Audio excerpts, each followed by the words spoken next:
우리 대법원이 일제 강제징용 피해자에게 배상하라는 판결을 하면서 일본 정부가 불만을 드러내왔는데요. 결국 경제보복에 나설 것으로 보입니다. 지난 G20 정상회의에서 미중 무역 갈등이 일단락돼 안도의 한숨을 쉬게 됐지만 새로운 우려가 생겼습니다. 이 내용 김현우 기자와 짚어보겠습니다.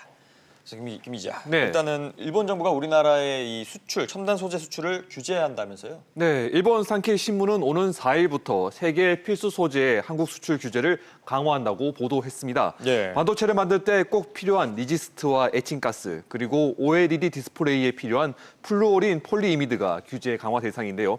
삼성전자와 SK하이닉스, LG디스플레이 등 우리나라 주요 기업들이 이 소재들을 일본 수입에 의존하고 있습니다.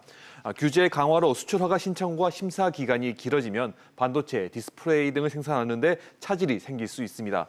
일본 정부는 허가 신청 없이 첨단 재료를 수출할 수 있는 화이트 국가 리스트에서 우리나라를 제외하는 방안도 추진할 것으로 전해졌습니다. 이번 달에 일본 국내 의견을 들은 뒤에 다음 달부터 시행을 추진한다는 건데요. 네. 일본 정부는 오늘 오전 10시에 이를 공식 발표할 것으로 알려졌습니다. 네, 일본이 우리 기업들을 왜 제재하는 건가요? 네, 일본 강제징용 배상 판결에 대한 보복으로 보입니다.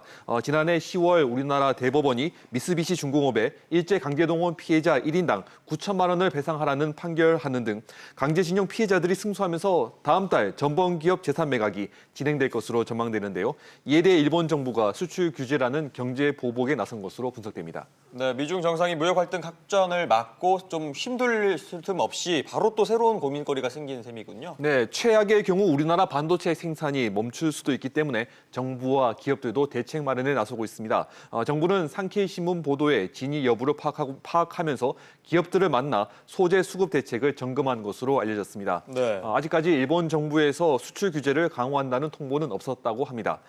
짧은 시간 안에 우리 기업들이 피해를 보는 일은 없을 것이라는 전망이 나오고 있는데요.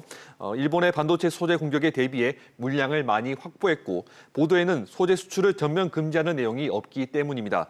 하지만 규제가 길어지고 일본이 추가 보복을 한다면 더 큰 피해가 발생할 가능성은 있습니다. 네, 그런가 하면 G20 회의에서 미국과 중국의 정상이 만나서 무역 전쟁을 더 확대시키지는 않기로 했다고요? 네, 지난달 29일 열렸던 G20개국 정상회의에서 미국과 중국의 정상이 무역 전쟁 휴전에 합의하면서 일단 파국은 피할 수 있게 됐습니다.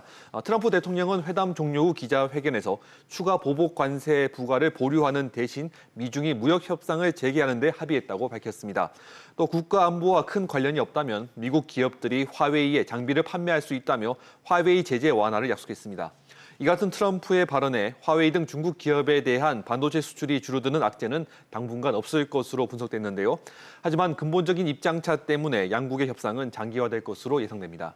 우리 수출이 고전하고 있는데 이 불확실성이 더 커지고 있는 상황이라고요? 네, 오늘 지난달 수출 동향이 발표되는데 한 달 전보다 감소폭이 더 커질 것으로 우려됩니다. 예. 우리나라 수출은 지난 5월까지 6개월 연속 감소세를 보이고 있습니다. 지난달 1일부터 20일까지 수출은 1년 전보다 10% 감소한 것으로 집계돼 추세대로라면 16% 넘게 감소할 것으로 예상됩니다. 15% 감소했던 지난 5월보다 감소폭이 더 커지는데요. 이처럼 수출이 계속 줄어드는 이유는 반도체 가격 하락 영향입니다. 일본의 보복과 미중 무역 갈등이 다시 심해지면 우리나라 반도체 산업은 직격탄을 맞기 때문에 하반기 수출 전망은 어두운 상황입니다. 네, 알겠습니다. 김 기자 얘기 잘 들었습니다.